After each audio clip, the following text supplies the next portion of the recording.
Good evening, everyone. Welcome back. It is the 1st of September. We're coming up to the Burr month, so you know what that means. We're going to start to hear some Jose Marichan music pretty soon.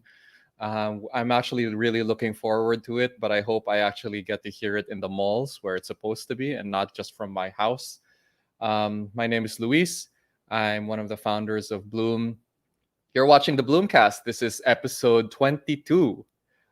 We have been doing this for a while now, guys, and we're actually coming up to our 25th episode, which I'm very excited for because I'm kind of excited about what the prizes might be for that.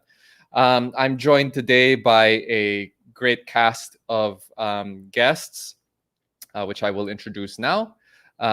With us are Justin David, COO of Bloom Solutions, Ramon Tayag, CTO of Bloom Solutions, Mark Vernon coming to us live from Cyprus, CEO of TagCash.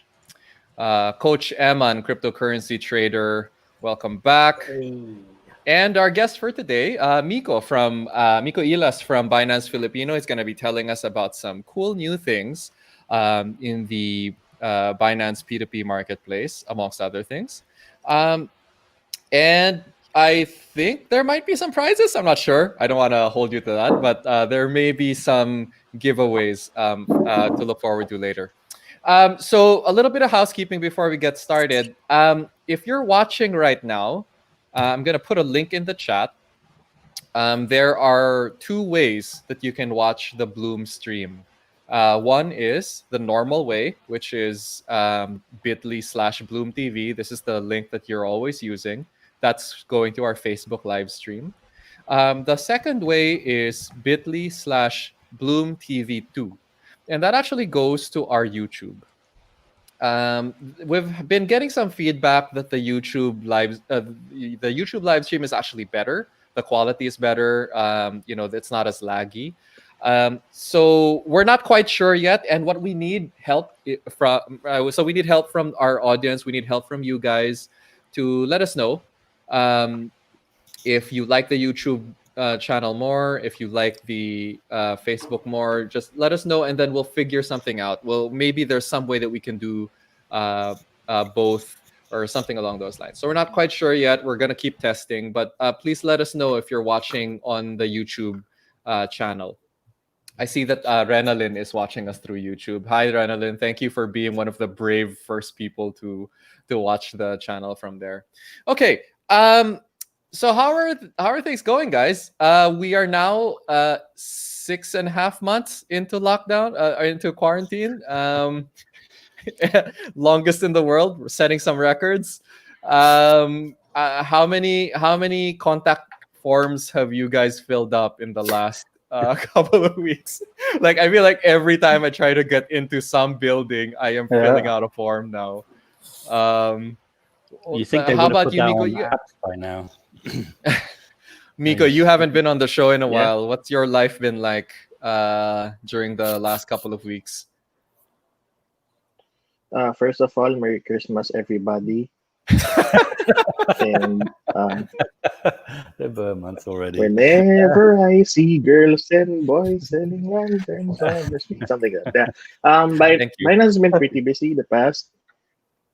Binance has been busy the past few months, actually. So P2P has been going well. That's what I'm going to promote today.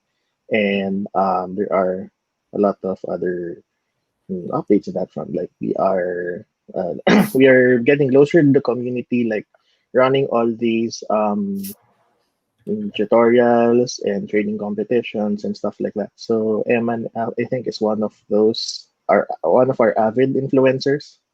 So thank you very much for that. And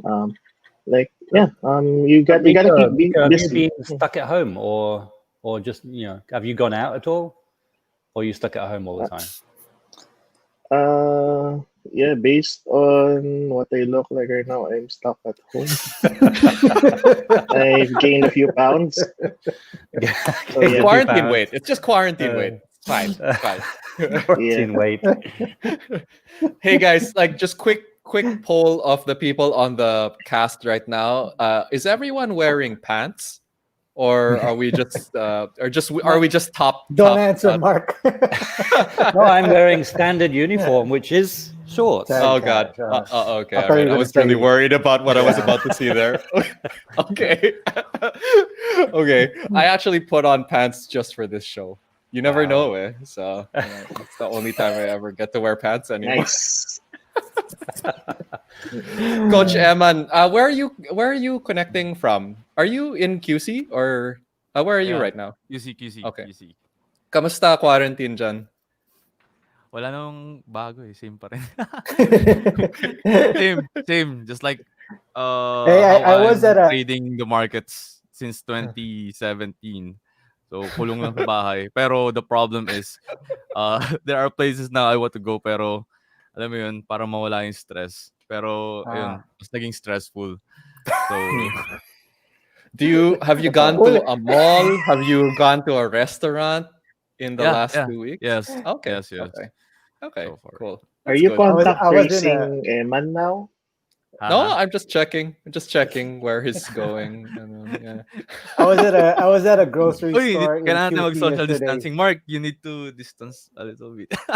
It's like really distant. Really distant. It's like 6,000 kilometers distant. Siya ba si Nico? Justin, yeah, you were saying where are you? I was just saying it was annoying in QC yesterday. They're enforcing that liquor ban that you're only able to buy it between 1 and 5 p.m.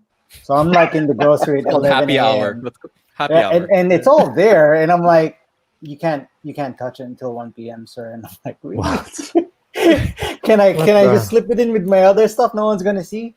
No, sir. I'm like, oh man, this really. So it's sucks like to you're be not QC. even a resident of Quezon City. Like it's not even like what are they trying to? How'd I get it right? Yeah, sure. Yeah, it's weird. That's weird. Oh well. Hindi ko rin gets yung yung face shield. Yeah, I don't know, man. Doesn't I've had to. I already got to the grocery and then I had to go back home to just to get a face shield. So I didn't- Oh, they didn't I sell had you a one? funny grocery. I had a funny grocery experience. Now, exactly like what Justin was about to say. Yeah. Now, the grocery security guard sold me a face shield so I could go into Robinsons. Yeah, So that's you all need that. You entrepreneurial. need a face It's all shield. called the, micro entrepreneurship. Yeah. All the 7-Elevens around my area have this strict face shield requirement, and then Yeah. a lot of people come in without any face shield, but there's like a whole table of brand new face Sell shields it for to sale them. there, 50 pesos. There you go. Massive sign. Yeah. Why go There you home? go. Right? Bullish. There you I'm go. bullish with face shield. Yeah, man. my Like analysis. I thought it was gonna be face masks, but I guess face shield is the Wi-Fi of of PPE. Ah. So parang face mask was Bitcoin and then face shields that's YFI. I think that's what's going on there. Anyway, so this is a crypto show where we don't just talk about quarantine stuff. So we do talk about some crypto stuff every now and then. And I think that because we weren't able to talk to Eman enough last week, should probably start with his segment. So when we ended the show last week, Bitcoin was just about $11,000 flat.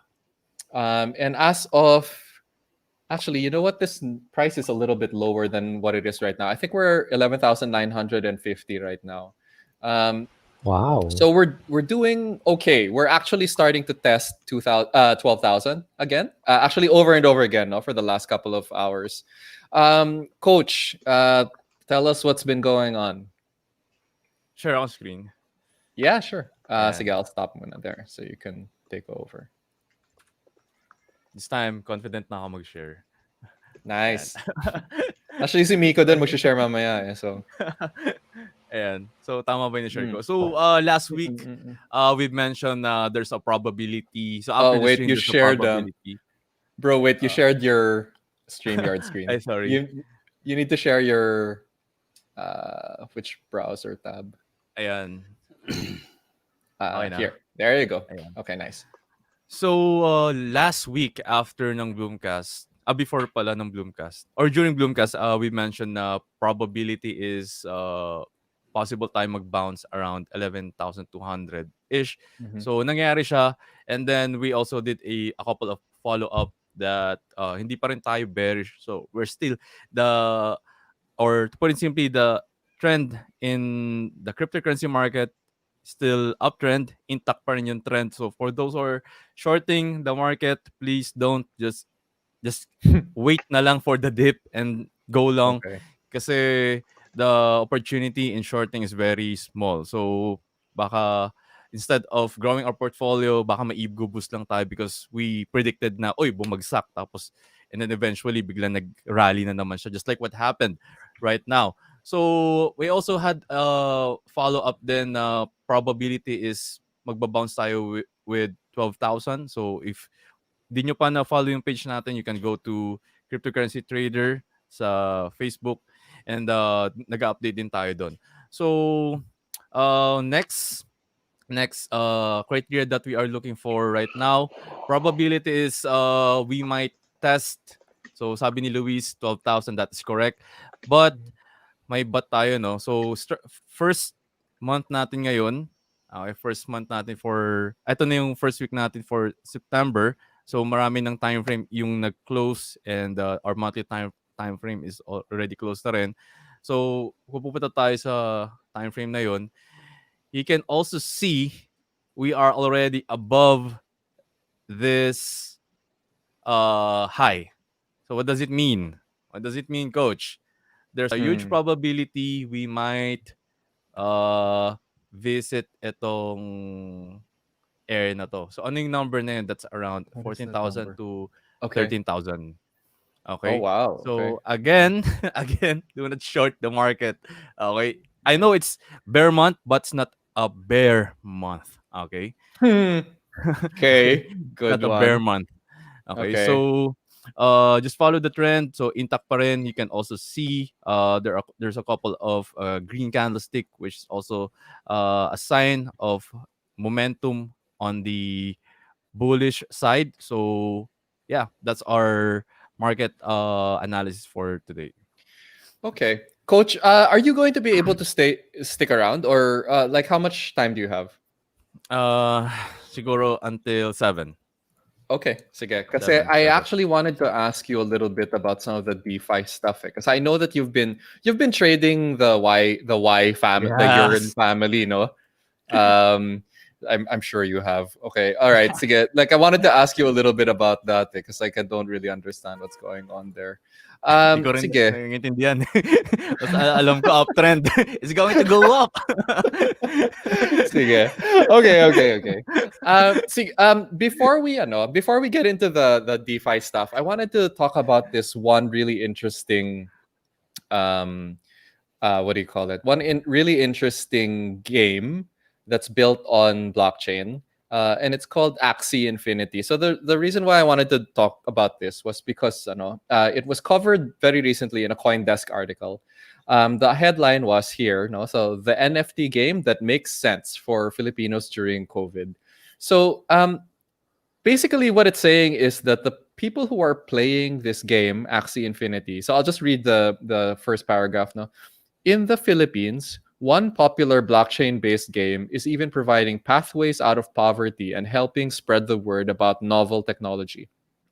Created by Sky Mavis, a Vietnamese startup, Axie Infinity is a decentralized application on the Ethereum blockchain where players breed, raise, battle, and trade adorable digital critters called Axies. So I'm gonna show you what that looks like. I took a screenshot of the here. So that's what they look like. They're actually quite cute. They look like little blobs, or I guess amoebas or something. So I guess what's really interesting about this story is it seems real that they actually are earning real money from this. I was a little surprised, to be very honest. I was a little surprised. I spent a lot of time talking to our friend Gabby Dizon about it because he's pretty close to the creators of Axie Infinity, and he's actually quoted in this CoinDesk article a few times. I'll read a little bit more, because this stuff is really interesting. So this is an interview with one of the players of Axie Infinity, who's a Pinoy. At first, I just want to try its legitimacy. And after a week of playing, I was amazed with my first income, said Inton. I guess that's his last name, who is currently earning around 10,000 pesos per week from playing the game around the clock. Soon invited his family to play. After a few weeks, he also started telling his neighbors. Crypto trader since 2016, Inton helps his friends set up a coins.ph account so they could buy their first ETH and get started playing Axie Infinity. Now there are more than 100 people in his local community starting to playing to earn on Axie, including a 66-year-old grandmother. So I mean, it's interesting, right? That you can this is actually now possible. I talked to Gabby a little bit more about it. So the way that you actually earn is you duel. You play against other players. You take your 3 axes and then you kind of battle against the 3 axes of another player. And then whoever wins gets a small amount of the token of the game, which is called SLP. So yung SLP token na yon, you can then exchange it for Ether, or I think it might just be Ether actually, because it's very small cap at the moment. So you have to go to like Uniswap or like another DEX in order to exchange it. But once you have exchanged it to Ether, then you can sell it. You could sell it to Bloom. You could sell it on Binance P2P marketplace. You can turn it into pesos, and then it's basically, you can do whatever you want with it now. So it's actually a really interesting, it's a really interesting game. That's kind of, I was really surprised when I learned about it. It seems like there's a lot of these games out there, pero for some reason, Axie Infinity is the one that has really taken hold here in the Philippines. And in fact, if you look at that image in the background, in the previous page here, so this is actually a collage of all of the players from Nueva Ecija. No, this is just from Nueva Ecija. These are the players who are making money from playing this game. And then I guess that's the Lola that's 66 years old. So it's interesting, no? Parang people who are stuck at home, they actually have a way to make a little bit of money on the side, and I think that if you're having fun playing this game, then this is a pretty cool way to make a little bit of extra money. Has anyone ever tried anything like this? Have you ever played a blockchain game or one of these NFT games? I actually kind of wanted to try it na nga because of I don't think I'm gonna get wealthy from playing it. Pero as far as I can tell, based on current exchange rates, for every duel that you win, you earn about the equivalent of about 15 pesos. And each duel only takes about 5 minutes. So if you're playing does it a lot, mean you pay to duel also? I mean, where's the money coming from? So good question. I did ask where that. So the blockchain itself mints the SLP, so the winnings are minted in real time and then given to the winner of the duel, and then other people in the ecosystem need to buy those tokens because they want to breed stronger Axies so they can win more games or win more duels. So it's like this. I don't know. I don't think on somebody else's duel. I don't think they have that yet. That might be like the next level stuff. Parang you have like a second layer of betting on top of the game itself. Yeah. So like if you're a really, really good Axie dueler or something, that people can start bankrolling you. Yeah, which is basically how esports works, no? They've got to be careful with, if you put money in or anything of value, then and you're taking something out, and a game of skill in between, you've got gambling, which that's why they've got around that by saying you get given it when you duel. So that's pretty good to get around those rules. Yeah. I also think that I haven't. Honestly, like we should look into this a little bit more. But thus far, parang the highlights are interesting enough that I kind of want to give it a go. Yep.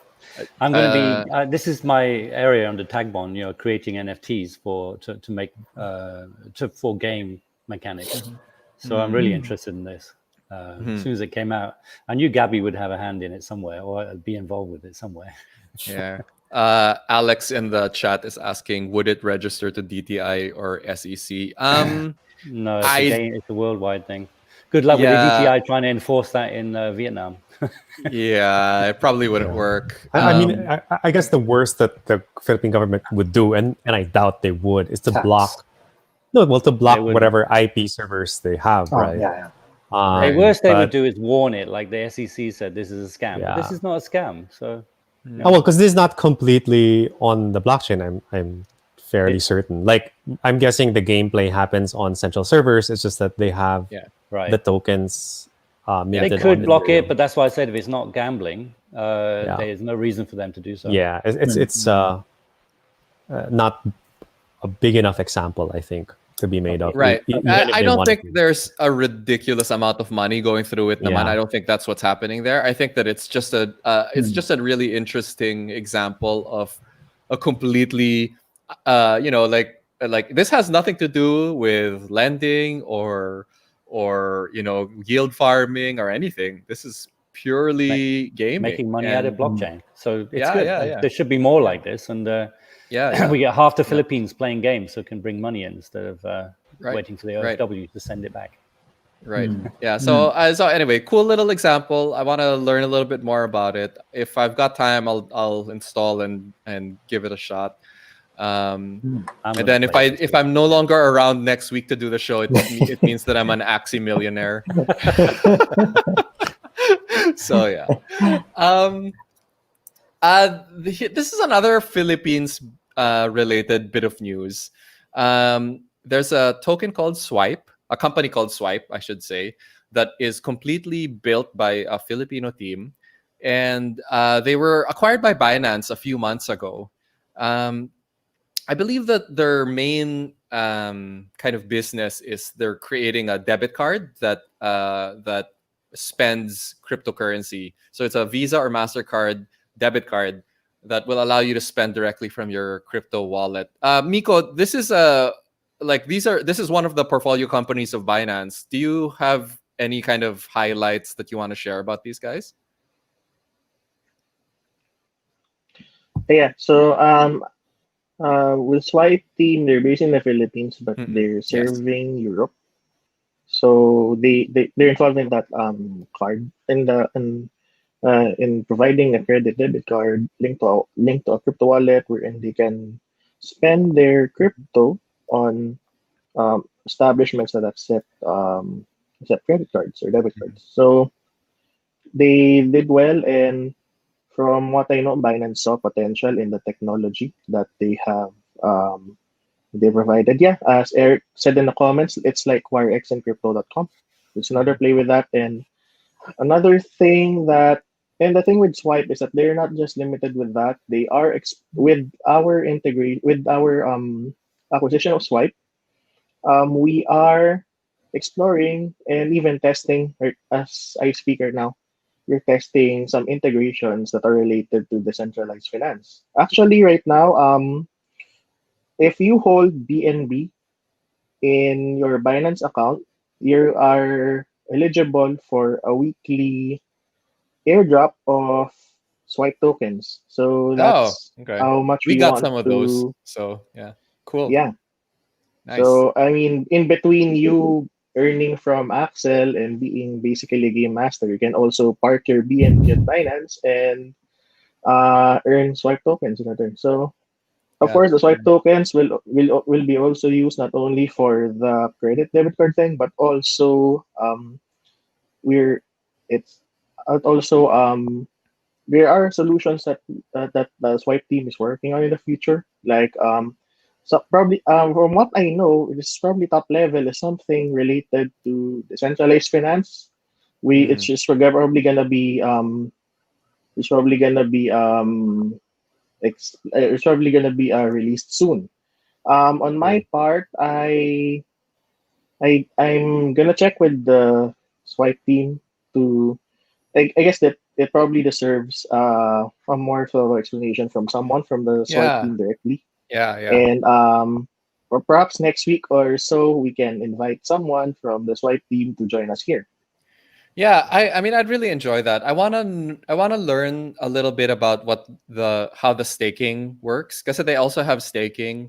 I believe that because we're based in the Philippines, we can't actually use their services directly, but we can support them by staking their governance token, if I'm not mistaken. So there's some stuff I need to clarify there. I don't exactly understand how it works, so I'd like to hear, it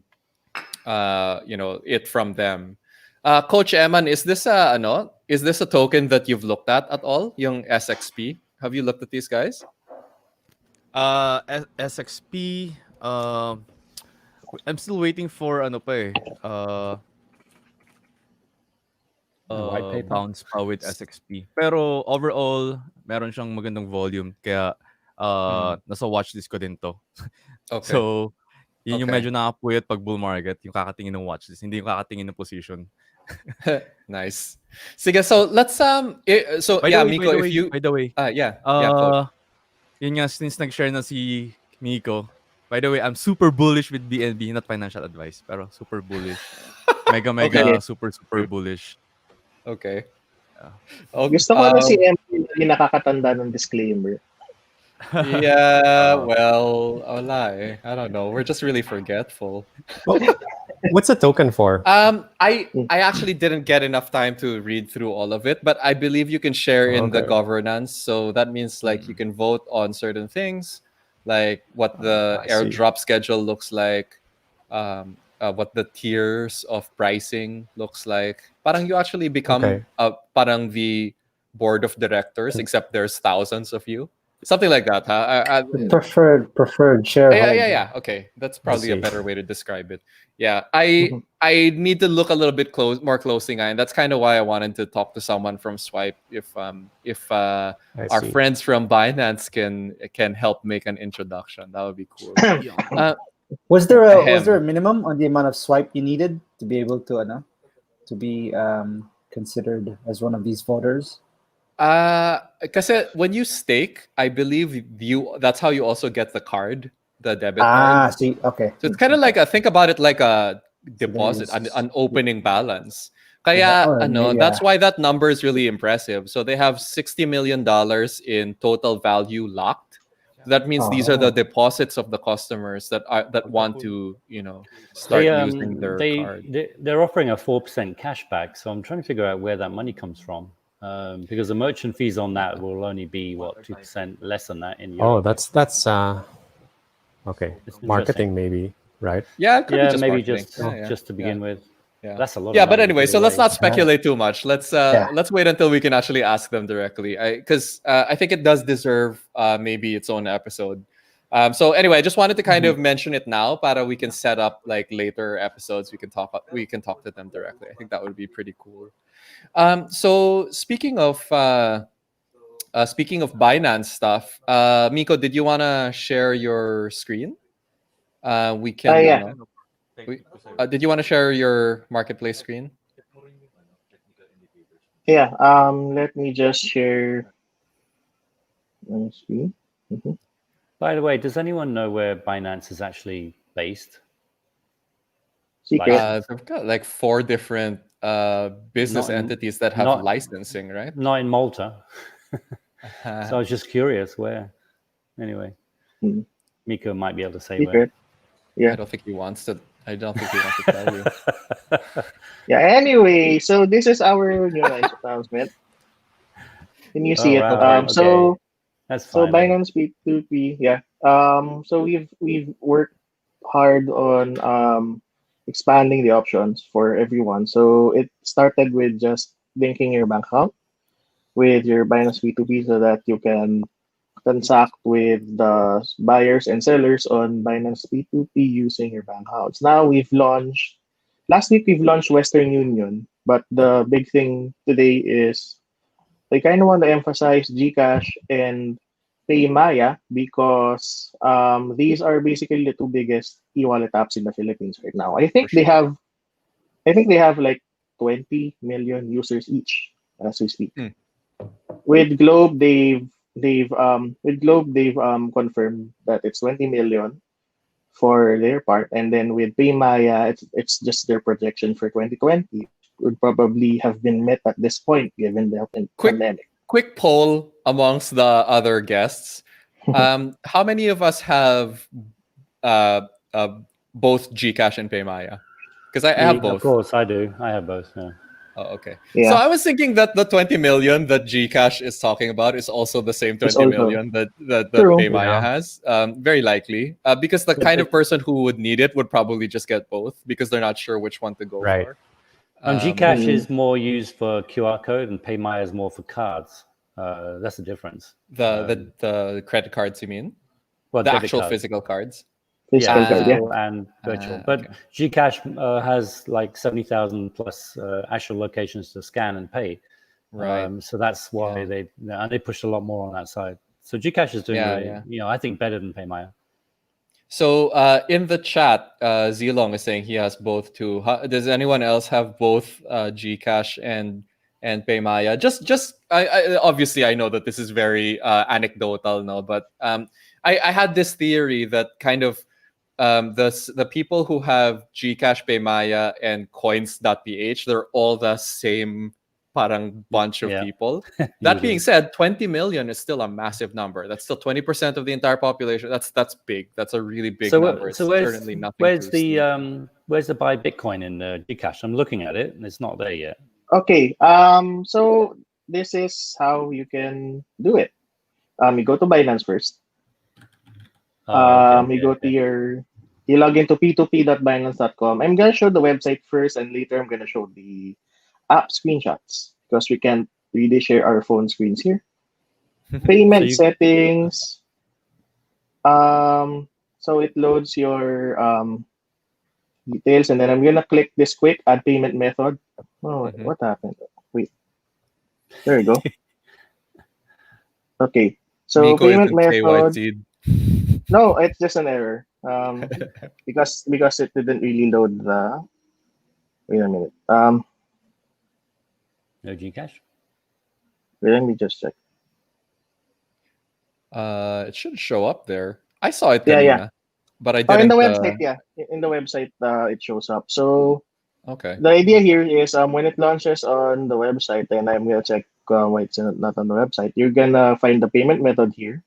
You type your name and you type your supposedly phone number. Here's the screenshot for that. Oh, cool. If you open the app now, you buy with cash, or you can go to trade and then P2P, and then you can go for P2P exchange. You go to payment settings, and then there are payment methods. Click this.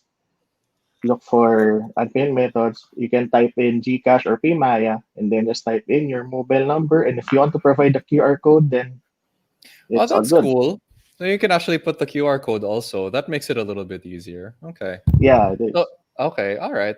So how is this governed by virtual currency license rules? Because Gcash and Paymaya don't have the license to sell currency, and Binance doesn't. So who's it covered by? Okay, the thing is it's peer-to-peer, right? It's peer-to-peer, but so they don't cover anything. Okay, all right. Fine. Okay, what a user can do with his or her money will be covered with the one who's transacting, right? So it's peer-to-peer. So, for instance, once you're buying cryptocurrency like Bitcoin with listed merchant on Binance, like perhaps Bloom. Yeah, but where's the actual Bitcoin sitting? Is it inside Binance? So you're holding the Bitcoin that's being sold. Binance, it's in Binance, but it's under the account of the P2P seller. So we just have this escrow service. So you're the custodial holder of the Bitcoin. Yes. Mm-hmm. Oh, okay. All right. I'm just putting it out there. I'm just wondering how the central bank's supposed to cover that, or even if they do. I'm still confused on that. Can't get a straight answer yet. Mm-hmm. Have you talked to anyone? Have you talked to anyone about like how the how parang regulation actually fits with P2P marketplaces? Yeah, still haven't got an answer back yet. So okay, yeah, I have a feeling they're not going to be very specific about that because the local bitcoins has been in the Philippines since 2014, right? Well, one of the things one of the things I'm looking at, because here in Europe we have Revolut, so I've been using Revolut for a week or so, and they allow you to buy different currencies, but you can't move it in or out of the wallet. You can only speculate on it, and you can spend from using your Visa cards with your crypto balance. And they take about 2% unless you're paying a monthly fee and you get a cheaper rate. But they actually have one account. They hold all the cryptos on behalf of the users. The user doesn't actually have an address. They make it super simple. So those kind of things are like they're fuzzy on the lines of whether you need licenses, that sort of thing. Yeah. I think that the assumption right now, I don't know, but for sure, but I believe the assumption is that if it is an open marketplace where P2P, individuals can find each other, then it's not covered by that kind of like in the same way that I don't know, Facebook Marketplace is not covered by the DTI. But I don't know. I guess something a little bit more specific might be useful. I don't know either, actually. Yeah, I guess well I think a lot of the regulations are still like, of course there's VCE, which dictates like where you can buy or who can sell, like in the Philippines, like an entity in the Philippines. But for transactions that are more like more complicated like this nature, regulation has yet to catch up, more or less. So we of course, our stance with Binance is that we are always willing to cooperate with the authorities for coming up with solutions that will allow people to have easier access to cryptocurrencies. Yeah, that's granted that anyone knows the rules yet. So we're still working on it. I do think that we're kind of inventing the rules as we go along also. I think so. It doesn't exist just yet. I guess for as long as go ahead. So like quick update lang from the question that I had in the chat about like how many people have both Gcash and Paymaya. So you've got Zilong, JM, Juan RG, JR, Merafi, Ben Villanueva. Yeah, it's most people have both.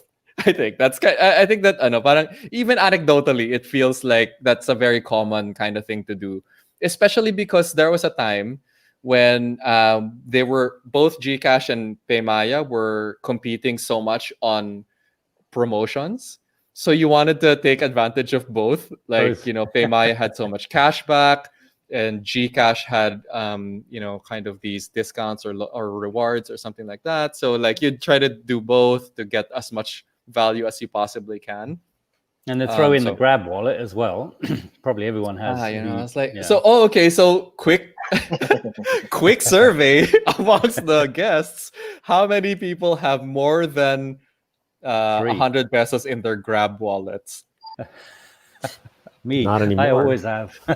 Well, I don't anymore. I don't use it. Yeah, it's not okay. Not usable. Yeah, I don't have any. I don't have any. So the only reason why it even has any money was, remember when Grab lost that?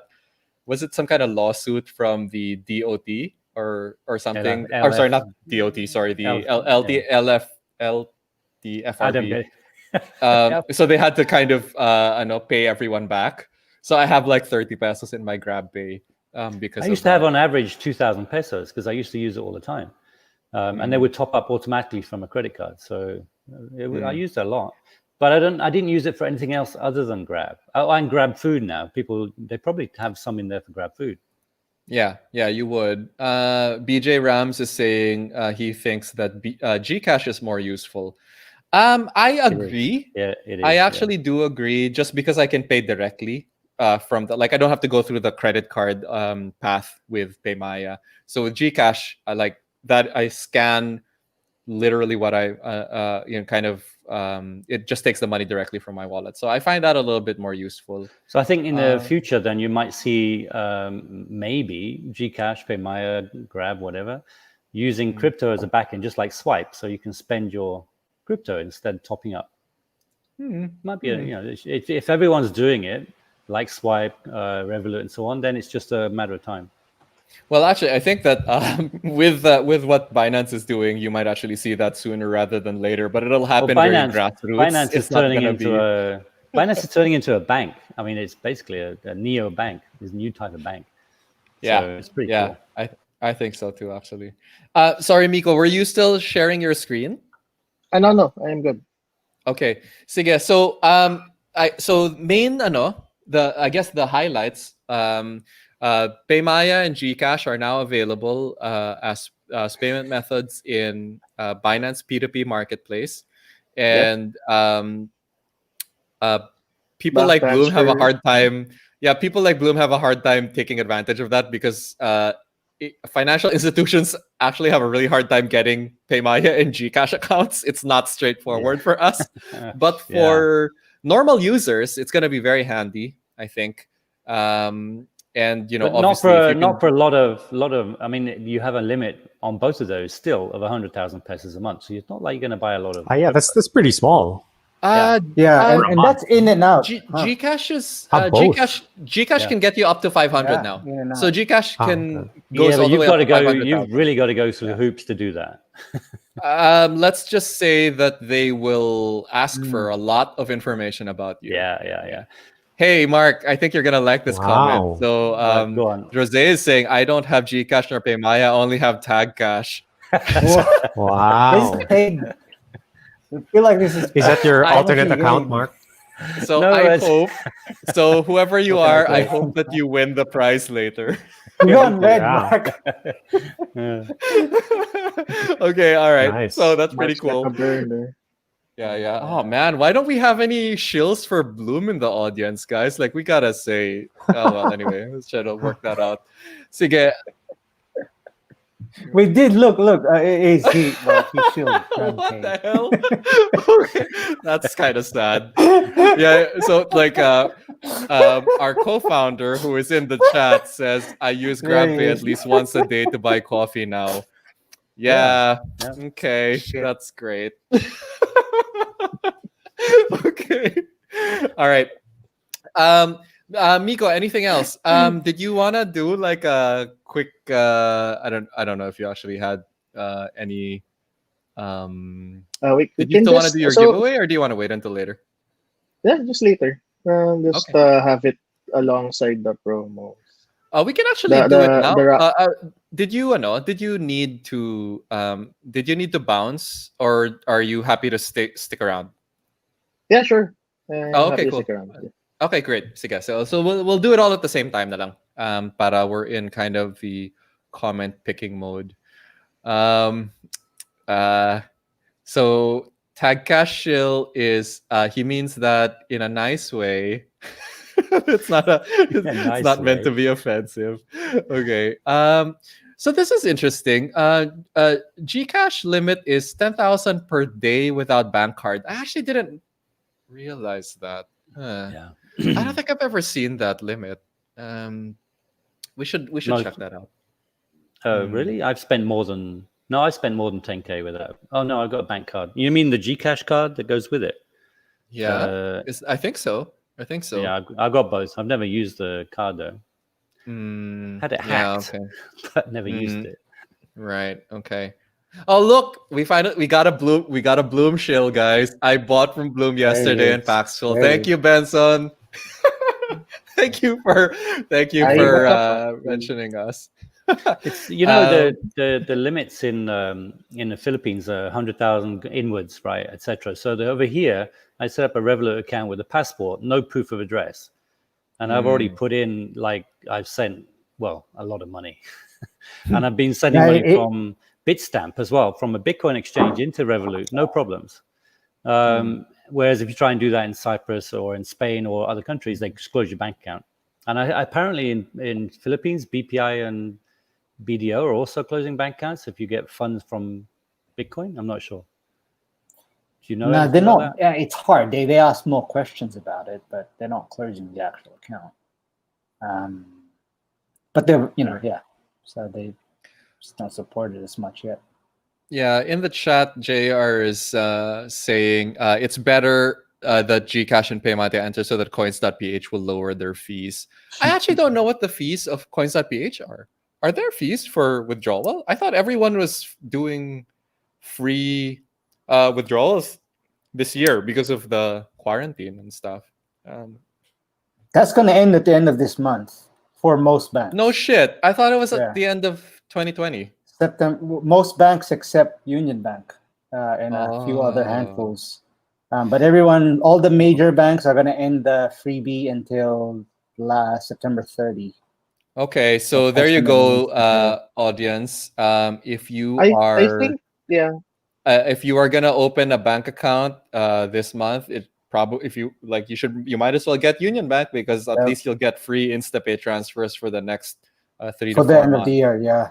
Yeah, I think the coins thing, the fee thing they bring up, I think it's more about the spreads. I guess that's what people misinterpret as fees.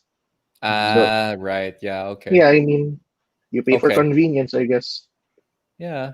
I mean, coins.ph is still pretty expensive now for Bitcoin. Pero I've noticed that their Ether prices are actually really competitive. I've noticed that like even Bloom has a hard time competing against coins.ph's Ethereum prices over the last week or so. And I've always wondered what's going on there. Even with the gas fees? Well, maybe it's because they don't have to worry about gas fees because it's internal. Diba? Parang when you buy Ethereum from coins, they're not sending it on the open network naman eh. Right. So they can kind of they can save some money on that. I don't know, by the way, if that's the reason. But like I've noticed that it's really, really competitive. Just their Ethereum price. Their Bitcoin price still kind of sucks. So here's another question from Bri Ledesma. Would you mind sponsoring some crypto ATMs at selected malls? I guess that question is for Binance because Bloom doesn't have that kind of money. Have you guys ever looked at ATMs, Miko? Like, does Binance have any ATM plans? We haven't done crypto ATMs. What we are working on was crypto cards. Like that's why Swipe is there. Right, you can check out. There are money changers in malls that you can get crypto to cash out of. One is Uptown Mall. Couple of others Moneybees as well. doing that? Moneybees is supposed to be doing that, no? Moneybees has a branch in McKinley. Yeah. Yep. And I thought Bloom was supposed to be knocking that out to all of the exchanges. The Uptown Mall one is one of our locations. There you go. But obviously, right now, it's kind of hard to roll out mall. If you guys are looking for like physical crypto to cash exchange, so I guess we call that cash to crypto exchange. No, so you actually want to receive pesos for your Bitcoin or whatever. You can look at. I'm gonna put the link in the chat. So it's Bloom Solutions/map, bloom.solutions/map, and you can actually see our physical. Is there a limit on the physical locations? The amount of pesos, you mean? Yeah. The amount of pesos is limited by the amount of pesos that are physically in the branch. so if it's how much you got? I don't. Yeah, right. So it's like you can't just rock up there with 20 Bitcoin, Mark. It's not gonna work. So and also that is how many duffel bags? That's at least 4 duffel bags. And that stuff is heavy. So, heavy. It's not a good idea. So you walking out of a foreign exchange outlet with 4 duffle bags. In Tondo, is there a branch in Tondo? Wow. No. We are like adventure. We are mostly just in Makati and in the gig. That's kind of it for us. Okay. Yeah. Okay. All right. Anyway, so let's move on. Bring back my thing here. So yeah, we should talk to the Swipe guys again pretty soon if we can get them on the show, and then let's learn a little bit more about what they're doing. Are you going to ask me if I've invested in? Oh no, you're not. Okay. Wow. Whiskey. No, I wanted to talk about this weird one. This is mostly just for me, guys. Sorry, I wanted to include this. So, crazy inflation is making investors hoard Bitcoin and whiskey. So, where's the headline here? So this guy, James Scott, has over 4,000 liters of an assortment of whiskey stored in a warehouse in Scotland. Actually, so I thought this was really funny. Down here, he's saying his most recent sale can rival recent Bitcoin gains. Scott claimed to have a 28-year-old cast of Bunnahabhain after it appreciated 10% in 11 months. I thought 10% in 11 months. It's like, oh, look at this guy. So cute. But anyway. talking about this, I visited Cognac in France, and they have these they have huge amounts of barrels, with cognac. And during World War II, they were not touched. Everything else, lots of things destroyed, but really safe. Because even the Germans at the time didn't want to destroy cognac. So they've got barrels there that are 150 years old. It's amazing how many. Interesting. So it does it doesn't rival Bitcoin for the increases, but it does increase in value more than the US dollar anyway. So I actually have one graph that will change your mind about this whole whiskey thing. So this is the average price of a Yamazaki over the last 3 years. So you can see that here it was 12,000 yen, which is about 6,000 pesos. And now it is closer to 20,000. If you try to buy this stuff in the Philippines, it's actually 20,000 pesos. So it's actually double the price if you buy it outside of Japan. So and then you drink it. You can buy it like 1 to 5, except for 1 to 5, right? Yeah, and then I drink it. Yeah. I mean, obviously, I wouldn't just drink this randomly. Like this is expensive enough that I will take this very seriously. Well, like Bitcoin, you spend it when you really have a really good reason to spend it. Otherwise, you hold. Yeah. It's better to hold it. So okay. Whiskey so there you hodler. go. So there's a just keep the bottles around. The problem is it's actually really hard to scale it because like after you buy like 100 of these bottles, you basically have no room to sleep or lie down. Well, what you do is you take the bottles and then you put half water in there and then you've got a fork. Yes. Nice. Okay. A little bit more Bitcoin news because we haven't done much Bitcoin news recently. So this is a really interesting headline. Bitcoin hodling activity has risen to levels unseen in 3 years. So the research is saying that the circulating Bitcoin supply hasn't moved in at least 2 years is now 44%, or about 8 million Bitcoin, a level that we haven't seen in over 3 years. In the past year, this metric has increased by 10 percentage points. So what that means is that more and more people are just holding and not moving their coins. Like gold. No? So you buy the way that they did this research is they looked at all of the wallets where the balances have not moved at all in the last 24 months. And that now accounts for about nearly half of all of the Bitcoin out there, which is just a pretty so interesting. if you take 18 million out in circulation, 9 million actually being moved around, lose 1 or 2 million that have been lost forever, you don't have much left to buy. So that's going to force a bull market. It'd be interesting to see these wallets after we start approaching all-time high levels again. To see how many are like fucking been waiting for like 3 years. But with the Winklevoss brothers pushing it up to 500,000, shilling that, and everyone else saying it's going to go up higher. People 20,000 is like we'll see how much it goes up. We'll see how strong the hands are at 20,000. Like when you see $20,000 again, I think that you'll see a very small amount of people liquidate just because they're sick of holding from 2017. But I think it depends if they want to buy anything with it. If they don't need to, then why bother? I mean, face shield, right? Face shield or whiskey. Depends how sick of that. Or I mean, what else did we talk about today? I don't know, man. Or they need to fund their Gcash wallet with I don't know, 0.1 Bitcoin. Man. I don't know. Mon, did you have anything to say about this the hodling thing? I know that you've been expecting this for a while. I think people understand, or more people now know of the narrative of Bitcoin's use, and at the beginning it was very much payments, right? Buy your coffee with it, but I think people slowly realized that most people that own Bitcoin didn't want to do that unless all they had were Bitcoin. You don't have a choice, right? Right. And this is bullish for me. Yep. For sure. And with DeFi, you can borrow against your Bitcoin. So there's no need to sell it to get hold of the money. You can just borrow against it. So it's good. It's a lot easier to borrow against Bitcoin than it is against against your house. Third party risk though. That's a big against your house. Yes, for sure. It's definitely easier to use Bitcoin. You're gonna get the loan faster. The question is your Bitcoin gonna be safe? I think that's kind of my biggest concern there. Yeah. I mean, so Eman's not here anymore, so we don't have anyone to talk to us about this. But so this happened over the last week. So the YFI token is now worth 2.45 Bitcoin, about 2.5 Bitcoin actually.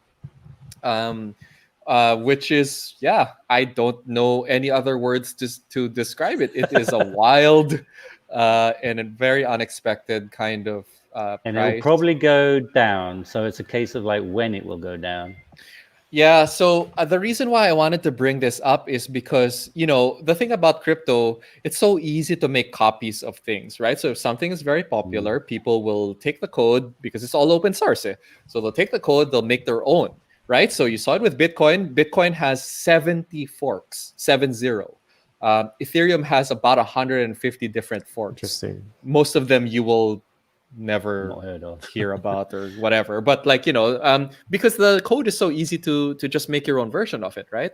So same thing with the DeFi stuff. So Yearn Finance is now basically the father or the patriarch of an entire family of YFI based tokens, and one of them is called very confusingly, the ticker symbol is YFI. I guess that means YF2 here. But so it's just it renamed itself to DeFi.money just to kind of make it slightly more different. Have you got the graph where it just goes down to 0 as well? There's another one. No, not yet. So the reason why this guy exists is because there was a disagreement in the YFI community about one particular decision about how they were going to issue more tokens. And the people who disagreed went out and they made their own version of YFI. And there were enough of them. And I guess because they were making so much free money from DeFi that they just put their money behind this. And now it's like $5,000. This chart is not even 30 days long. So in 30 days, it went from $0 to $5,000. So what's your advice, Luis? Everyone should take a copy and do their own thing. No. No, that is not my advice. My advice is be very careful about what you support, because this stuff is what goes up will probably come down very fast. Do these have network effects? Because I mean, like around 2015, more like 2017, when Bitcoin Cash was going to fork, it's like that was the big worry, I guess, in a lot of people's minds, right? Like, will it just split the Bitcoin value evenly? Will the value coalesce or parang remain concentrated? I think it's a bit like right at the beginning, you had these altcoins come out, and the more you get of them, the more they don't really mean much. It just becomes noise not after. that many of them. Yeah, that's right. So but the underlying stuff you're doing with this, that's still viable. This, as far as I know, these tokens are basically going around and trying to find out the best deals for you when you're borrowing and lending money. So that means there's no network effect for the tokens that this invests in, right? Because it just finds like the best one. Yeah, it's just an algorithm. Algorithm. I don't know why the price is going up, because what are you paying for? Oh, it's the scarcity, right? That's doing speculation. Well, there's definitely scarcity, because the original YFI still only has 30,000 tokens. This one has more, and that was the big what value disagreement. do you get when you pay for your token? What do you get? You get nothing. You can flip it to someone else for more. You're waiting for somebody else for a higher price. To go up. That's it. Percentage. That's it. Well, to me, that's number goes up. To me, that's just like a forced scam. It's just you're selling it just on the news. The fact that it's doing. Well, you could say the same sort of thing about Bitcoin sometimes as well, right? Okay, fine. The speculation around Bitcoin, there's none of the cryptos naman are impervious to speculation. There's always going to be speculation. Yeah. But how many people involved here are actually pushing the price up? You know, you could have 10 people doing this. Yeah, there seems to be a big name that keeps will make an announcement about Wi-Fi, and somebody, some Cointelegraph will publish it, that this person believes this is going to be the next big thing for decentralized finance, and then all of a sudden, the price does 54%, 24 hours. Yeah. Okay, it doesn't take that much money. It doesn't take that much money to make this price spike because the market cap is so small, right? So it's actually quite easy. It looks like at the beginning you could say. You could say about Bitcoin too, but I think a bit less. The larger it gets, the less so. This reminds me of the pump and dump schemes of 2013 and 14, where you could create an altcoin and push it up in price for whatever reason. That's exactly the same for me. Yeah. You know what I find? This 3 times now. We've seen this 3 times at least. So altcoins, ICOs, and then the DeFi stuff. And now this, again, right? So just be careful. I think that's my main advice. I don't know. What I find worrying is that it's cool to be able to get the yield, but when it puts the money in these tokens, it's like you don't know what these tokens are for, and it kind of incentivizes people to just create tokens and then have them be listed in a way in YFI or YF2, so that kind of like the S&P, right? Once you get in the S&P, then boom, a bunch of money gets dropped on your company. Here, it's once you get listed in YF1 or YF2. By the way, what about the fundamentals? The fundamentals for me are the borrowing and the lending and borrowing underneath. What is actually being done that they're feeding off. You asked me to try and invest last week, right? How'd it go?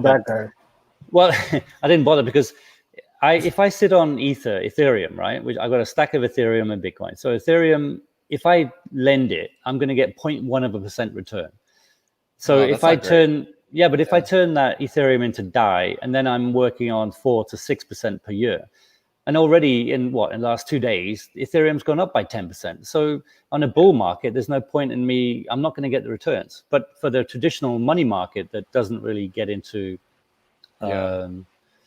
into crypto, maybe that's the area, because it's the lending and borrow market conventionally. That's the market I think that's going to come in. Yeah, I don't quite understand how you get to the quadruple digit APRs that a lot of these guys are talking about. This really you don't. Who's borrowing at that rate? Well, so I think apart from Filipinos, Filipinos do pay 10% a month. Dude, even 5-6 doesn't give you that kind of return. I think it's just because the governance tokens are going so high in value that you can start earning these ridiculous returns on it. But again, I haven't been able to spend much time on it because the main thing for me is that I feel like this whole thing is going to collapse at some point. Yeah, I think it's. I think it's. You can't trust it right now. Yeah, and my advice to anyone looking at it is wait a while. Yeah. Because we're right now at the very high. I think we're at the heights now. You could have gone in early just with any pump and dump scheme, but this one I just think anytime it could collapse. But then next week, if it's twice as much, then don't quote me on that. That seems to be the theme, huh? Each time, each episode, we say it's going to drop. It goes it just keeps going up. But that's what 2017 looked like too. Yeah. The ICOs were insane, diba? They just kept doubling or quadrupling in price. Anyway, so one more quick one about so Binance is actually supporting wrapped BTC directly. So you can now trade that directly on Binance. That makes it a little bit easier if you want to actually turn your Bitcoin into collateral for lending to one of these DeFi pools. So if you want to do that, you can do it. Wrapped Bitcoin is, again, you don't get much return on wrapped Bitcoin if you want to borrow against it. But don't you get like some token back, and then that token is what you put into. That's what you find. Really get. But you don't get much. I think it's 0.5% or something like that. And if you're not just for wrapping, but you're supposed to like do something else with it, right? No. I mean, when you're lending it, you're lending it, right? When Or you're just using it as lending collateral. Yeah, so you can't just look at it from the interest rate perspective because that's not gonna be much. It's fine, but it's not much. But it really is because you're also being rewarded with a governance token, and then you can resell that governance token as the price is going up, and that's where the magic of DeFi is coming from right now, which is, there's no way that that's gonna be completely sustainable. But anyway.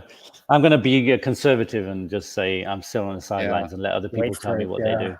Yeah. Right. Hopefully, when all of this kind of comes crashing down, all that liquidity goes into Bitcoin or like back into the blue chips, right? That's what I'm hoping out of this whole thing. I mean, I'm also kind of afraid of like what happens when parang the more and more mainstream user comes in, kind of like 2017 also, we've all got friends who bought at $17,000 or $18,000 Bitcoin price, right? Yeah. And those are the people who, when we talk about Bitcoin now, they always go, "Shut up, stop talking. I don't want to talk about it. I don't want to hear about it," or whatever. But now I've bought a lot of Ethereum now, so this is pushing Ethereum price higher, which I'm quite happy with. Carry on doing that. I'm very happy. All right, good for you. I am actually inadvertently earning more in Ethereum these days than I thought I would. So I'm kind of just getting Ethereum just randomly. So I guess that's how I'll do it. At least my cost average is going to be very low. The only reason I bought a stack of Ethereum was because I thought I couldn't take money out of Bitstamp. So I converted Bitcoin into Ethereum and took that out instead. But anyway. One last DeFi news. This one was kind of insane, actually. So Uniswap, which is basically the biggest of the DeFi exchanges, they are now bigger than Coinbase Pro in terms of trading volume. And what that comes out to is about $400 million traded in 24 hours. And I checked their charts. They're managing to sustain that kind of rate, no? So it wasn't just like a one-off spike. It was actually, they are actually doing about $350 to $400 million a day in trading on Uniswap. When I go to use Uniswap, I don't get a very good rate compared to exchanges. Have you ever used Uniswap? Well, I usually only use it for the really exotic stuff, like the Axie coins, right? Because that's the only place you can get it, honestly. So I think that's kind of where Uniswap tends to shine. It's just really exotic altcoins or tokens that you just can't get anywhere else. But granted, it's still a major achievement that they were able to do this. That being said, I don't know how these traders are making any money because they're paying Ethereum gas, like super high Ethereum gas prices for each one of those trades. Like, I don't understand how that works. But I wish that market would go to Stellar, because Stellar is so much easier and so much cheaper, and yet the volumes are not there yet. Oh, well. Network effects. Network effects makes a really big difference, because I think. Okay, so last bit of news, and this is actually basically like what we were talking about earlier, no? So one of the most pessimistic people about DeFi is Vitalik himself, no? So the creator of Ethereum. So he's saying the co-founder of Ethereum thinks that DeFi yield farming sustains itself in the same way that the central bank prints money to save the economy. Buterin says he's staying out of it. One of his tweets is really interesting. The thing is, I see no plausible path towards them generating cash flows. That requires building applications that generates fees. And they just don't. They don't do that enough. And I don't trust it. I'm exactly the same. I don't trust it because it's not. It doesn't seem to generate anything of value apart from speculation. So the people in the chat who are into the DeFi stuff, and I really wish Eman was still around because I actually kind of wanted to hear his perspective on this, no? Because honestly, if we bought Wi-Fi 2 weeks ago, we would have nearly made 50% or something like that. And I'm like, okay, it's hard to argue with numbers like that, but I don't think it's long term. I think it's done now. I think it's done now. Let's see next week if it's double or it's collapsed. You said that last week too, so let's see.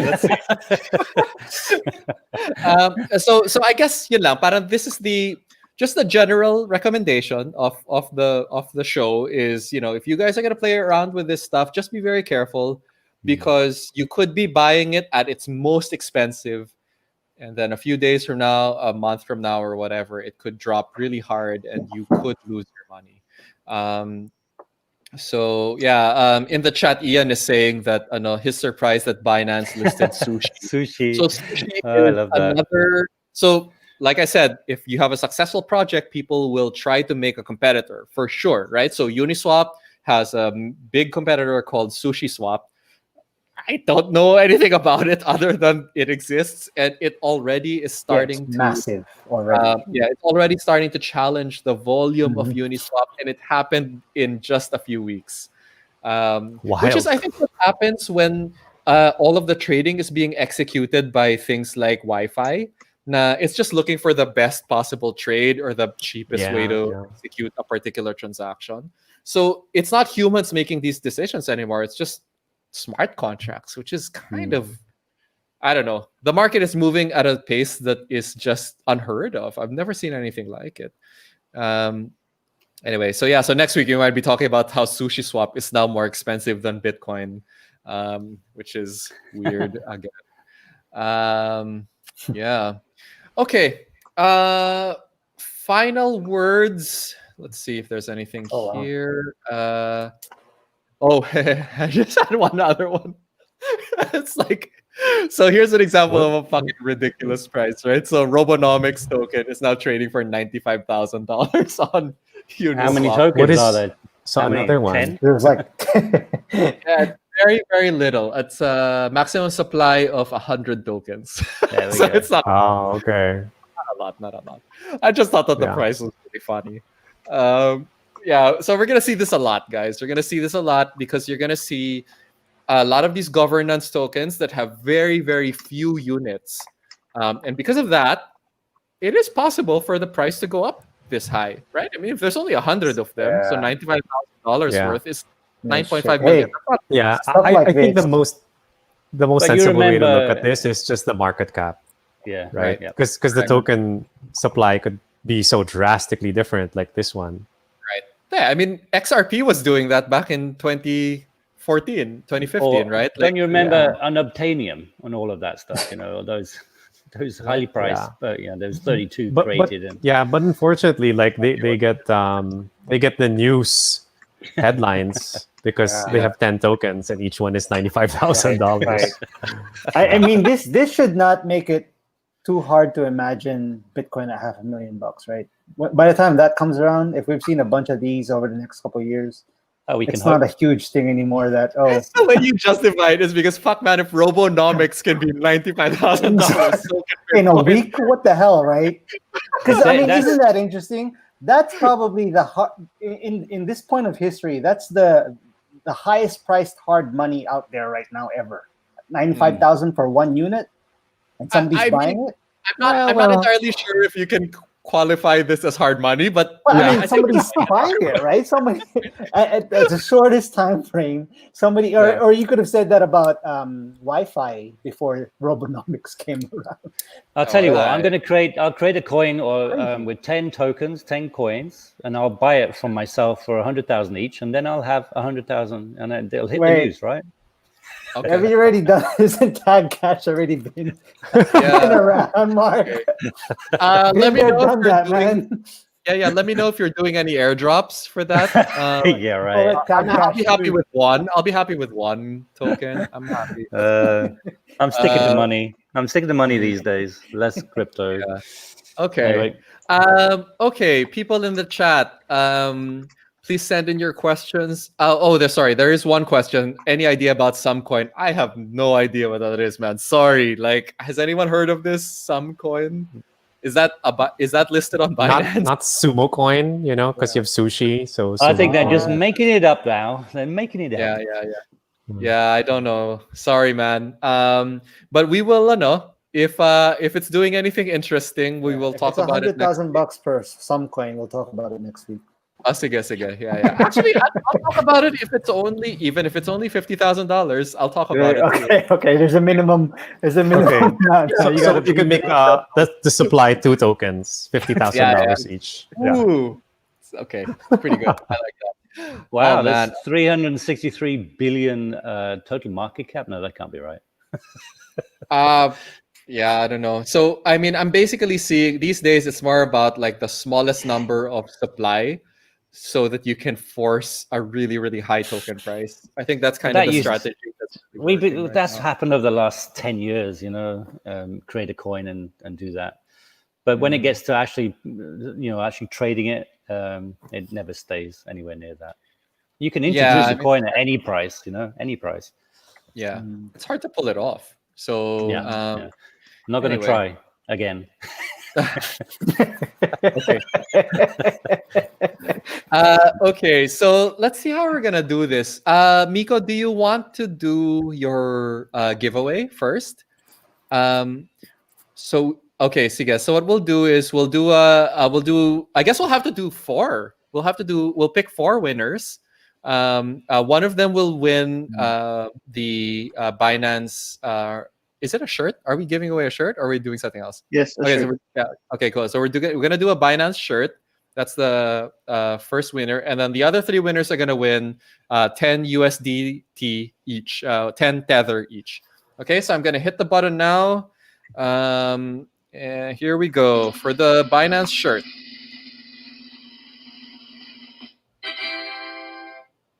Oh, Jomel Toledo. I think this might be his second time to win, but it's not a Bloom prize. Technically, it's a Binance prize. So So you get the okay, t-shirt. I guess you get that T-shirt. Okay. Miko, how do you want me to give you this information? Do you want to? I'll just message it to you na lang. Yeah, that works. Okay, cool. Okay, sige. So Jomel, congratulations, you win a Binance shirt. Bloom has a hard time doing these physical gifts because we don't. I thought it was not a virtual T-shirt. Then it's not a virtual T-shirt. It's not an NFT T-shirt. That's not. Yeah. Oh, okay. I thought it came with its own NFT. That would be great though, wouldn't it? Sige. Okay. So we're gonna do 3 names, and then it's gonna be for 10 tether each. Here we go. First winner right now.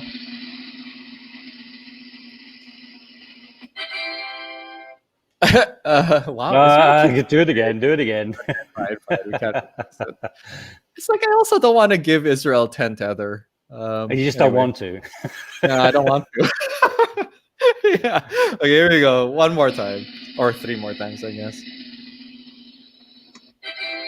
Oh, okay. New name. Siegfried Kane? Siegfried Kane. Yeah. Congratulations. You've won 10 tether. I'm going to copy your name. I will find you later at the end of the show, and I'll get your tether address from you. Okay, here we go. 2 more names. By the way, just before you, Miko, if you really wanted to create a virtual T-shirt, you can do it on Tag Bond. plug. Sure, let's talk 1 p.m. Okay. All right. I'm not even never gonna. mind. Okay, all right. What? Bri Ledesma, thank you for the questions, actually. So Bri has been commenting some pretty cool comments and questions over the last couple of weeks. So I'm glad that you won this time. Congratulations. We'll message you after the show for your prize. Let's see. Last one. Oh, dude. This comment made me sad. Does Bloom have a shirt or a hoodie? Unfortunately, we have shirts, but only Bloom employees have them. We don't actually give them away. We'll figure something out though. We'll see. Anyway, okay. Last winner. Unless you want to have Bloom shirts made that we can give away, Justin. I don't know. We have. They're $100,000 each. Wow. Come on. Oh my God. Circulating supplies 12. That's why. Okay. Friend of the show. How many do you have, Mark? Eric. More than you. We like to, be inclusive. Okay, there you go. All right, so Eric Cristobal of cello.org. Congratulations. I'll be in touch. I wonder if I should be giving your prize using Cello dollars instead of Tether. But anyway, okay. So that's it for the show this week. Thanks so much for watching, guys. Thanks so much, Miko, for joining us and for giving away a shirt. Let's just quickly switch to this view. I think you can take it away, Miko. Where can people find more of you and Binance Filipino online? Just check out Binance Filipino on Facebook. We have a page and a group. Plus, we also have a Telegram group also named Binance Filipino. There. Thank you so much, Miko. And I will get in touch with you afterwards to make sure Jomel gets his Binance shirt. Mark Vernon, where can people find more of you? Just at Takash or tagbond.com and at Mark Vernon on Telegram. And if anyone wants to talk about moving money between Europe and Philippines back and forth, then let me know. Okay, thanks, Mark. Justin David, please take us out. Check us out on Facebook, guys. BloomX.org. And yeah. Cheers, everyone. We'll be back next Tuesday at 6:30 p.m. bit.ly/BloomTV. And we'll keep the YouTube stream running also because we want to get some good feedback about which one you guys like more. And if you guys like the YouTube stuff more, we might actually just move everything over there. Okay. Good night, everyone. Thank you. See you guys. And may the spirit of Christmas be always in our hearts. Already. Oh my God.